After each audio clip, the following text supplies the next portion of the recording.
It was a very tight, first half, really tight first three quarters. It was, 12-7 at halftime. We're down by 5 points. It's a defensive battle, and to come out in the second half, it was still tight in the third quarter, and then really the fourth quarter, it kind of opened up. We were able to score to take the lead.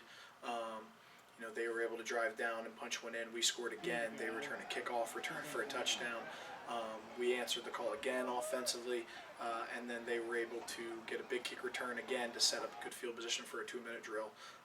And then at the finish, we had our opportunity at the end. We got the ball down to the 12-yard line with 3 seconds left, and their defensive back made a good play on the ball. So it was definitely a hard-fought back-and-forth game. The thing that we always say to our guys, and obviously the emphasis, in seeing the result of this game, past game, was, every football game is going to come down to 5 or 6 plays that really make or break the game for you. The trick is you don't know when those plays are.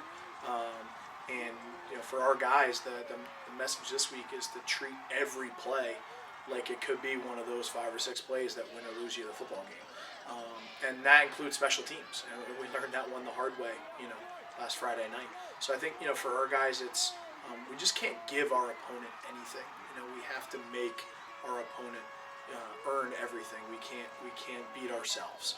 And when you give up a big play on a special team, especially for a touchdown, that's shooting yourself in the foot. And obviously, our guys aren't happy about it. They're disappointed with the outcome, and it's another game that we felt we let slip away. So the message this week is to make sure everybody's treating every play like it could be that play that win or loses you the game. It's a lot of hard work by our offensive staff in terms of game planning and preparing our guys, and I think they've done a really good job of that at least for the first couple weeks here. And then again, at the end of the day, we have to put the players in the right position to be successful, but then the players have to take it and run with it.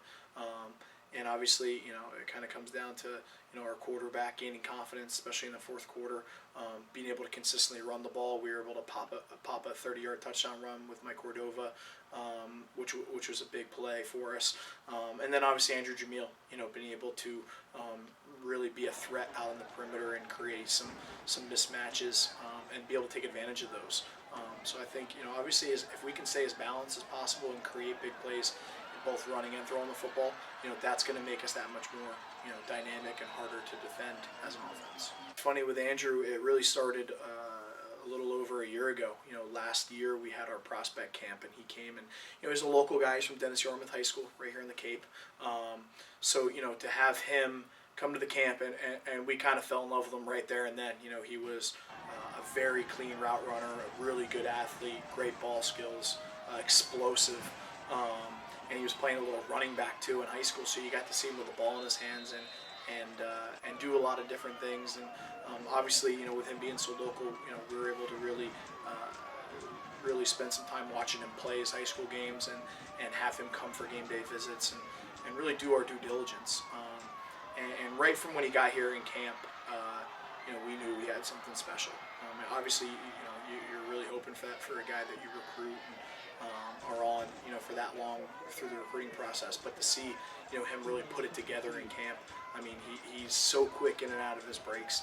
He's such a smart football player. For being a freshman, he probably, not to use the college analogy, but he asked level 200, 300, 400, class questions. And he's constantly seeking to learn and improve from the mental standpoint to put himself and give himself advantages from a physical standpoint.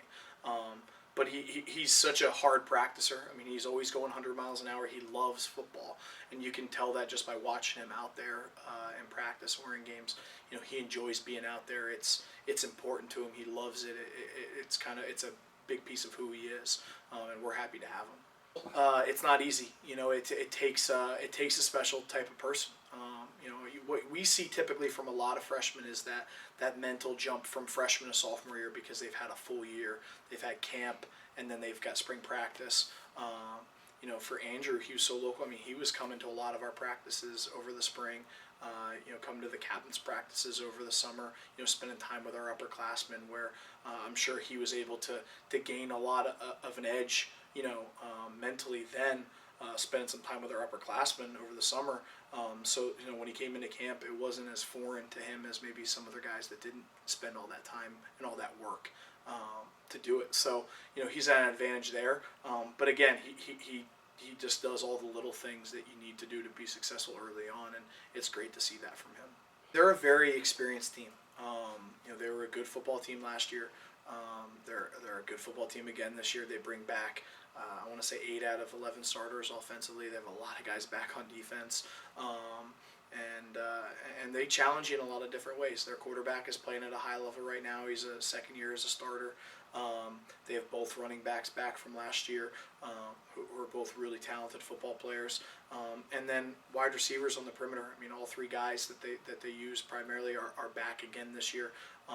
And they've got some special athletes on the perimeter too. So they're going to challenge you running the football. The quarterback is a dual threat guy. He can run it or pass it.